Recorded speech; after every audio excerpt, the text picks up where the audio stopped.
Hello and welcome to the knowledge source. तो आज के इस डिस्कशन में हम डिस्कस करने वाले हैं यूएई ने अभी recently open sky agreement India के साथ साइन करने की इच्छा जताई है। तो इस सेशन में हम जानने की कोशिश करेंगे कि ओपन स्काई ट्रीटी है क्या, और ये अभी एग्जिस्टिंग इंडिया का इस पे स्टेटस क्या है, और कौन कौन से कंट्रीज ने रेटिफाई किया है, और थोड़ा बहुत देखेंगे हमने कि ओपन स्काई ट्रीटी का बैकग्राउंड क्या है। ठीक है, तो चलिए स्टार्ट करते हैं। अभी न्यूज़ में है कि यूनाइटेड अरब अमीरात ने अभी इंडिया के साथ ओपन स्काई एग्रीमेंट के बारे में ऐसा बोला है कि वो इंडिया के साथ साइन करना चाहेंगे। ठीक है, अभी कुछ ऐसा रेटिफिकेशन या कुछ अभी एग्जिस्टिंग इंडिया के तरफ से स्टेटमेंट कोई आया नहीं है ऐसा। लेकिन ये क्योंकि न्यूज़ में है तो ये डिस्कस करना इंपॉर्टेंट है कि ओपन स्काई ट्रीटी है क्या है। सो एक्चुअली अभी जो स्टेटस है इंडिया का ओपन स्काई ट्रीटी के बारे में, अभी 1600 जो फ्लाइट्स है एक वीक में इंडिया और यूएई के बीच में ऑपरेट होता है। ठीक है, ये अभी बायलेटरल एग्रीमेंट है, कुछ अभी ओपन स्काई ट्रीटी के अंडर ये नहीं आता है। ठीक है, India has an open sky agreement with SAARC. तो सार्क कंट्रीज जो भी हैं उसके साथ ओपन स्काई एग्रीमेंट है, जहाँ पे और जो भी अराउंड 5000 किलोमीटर के रेडियस से आगे हैं उस कंट्रीज में भी ओपन स्काई एग्रीमेंट इंडिया का है। ठीक है, फिर ये सवाल आता है कि ओपन स्काई ट्रीटी एक्चुअली है क्या। तो ठीक है, तो ये जो ट्रीटी है ये 34 कंट्रीज जो इसमें मेंबर हैं उनको अनआर्म सर्वेलेंस की इजाजत देती है। ठीक है, अनआर्म सर्वेलेंस फ्लाइट्स। ठीक है, एक दूसरे के कंट्रीज के ऊपर ये सर्वेलेंस की इजाजत देती है जो भी कंट्रीज इस ट्रीटी के अंदर आती हैं। तो ये जो ट्रीटी है वो 1992 में एग्जिस्टिंग इफेक्ट में आया था, मतलब 1992 में, सॉरी, वो ये ट्रीटी जो है वो रेटिफिकेशन के लिए आया था, और इसके बाद जो ये रेटिफाइड होते होते डिफरेंट कंट्रीज से ये एग्जिस्टिंग स्टेटस जो अभी है वो उसमें आते हुए 2002 तक ही आया। ठीक है, ये जो ट्रीटी है ये, जैसे मैंने आपको बताया कि एरियल सर्वेलांस के लिए एक दूसरे के टेरिटोरी के ऊपर इजाजत देती है। तो अभी क्वेश्चन आता होगा कि ये एरियल सर्वेलांस के लिए क्या जरूरत थी।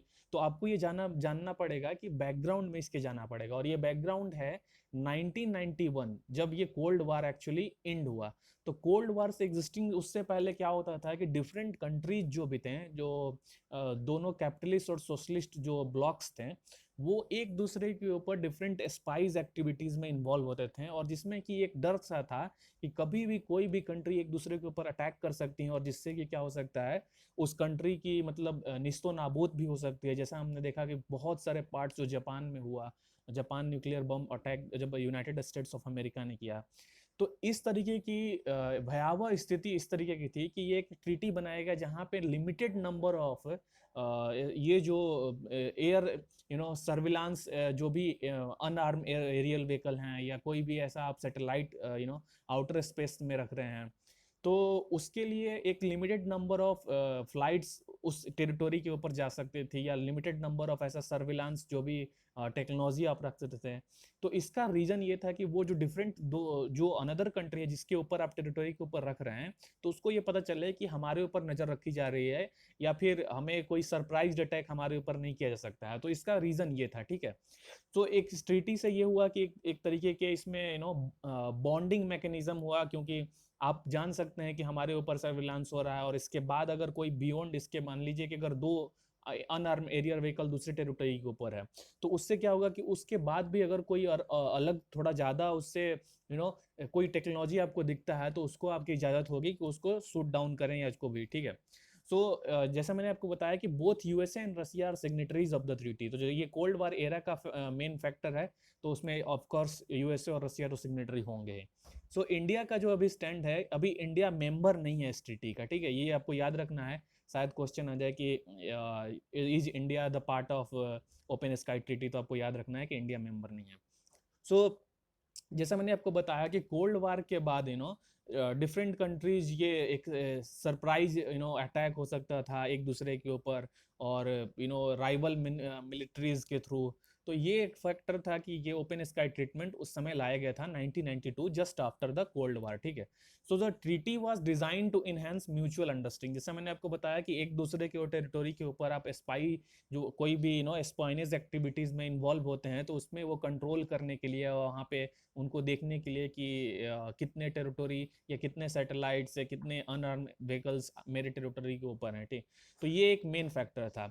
और इससे क्या होता था कि जो दोनों कंट्रीज इसमें इन्वॉल्व हैं उनको एक कॉन्फिडेंस आता था कि हमारे ऊपर कोई भी सरप्राइज अटैक या ऐसा कुछ नहीं हो सकता है।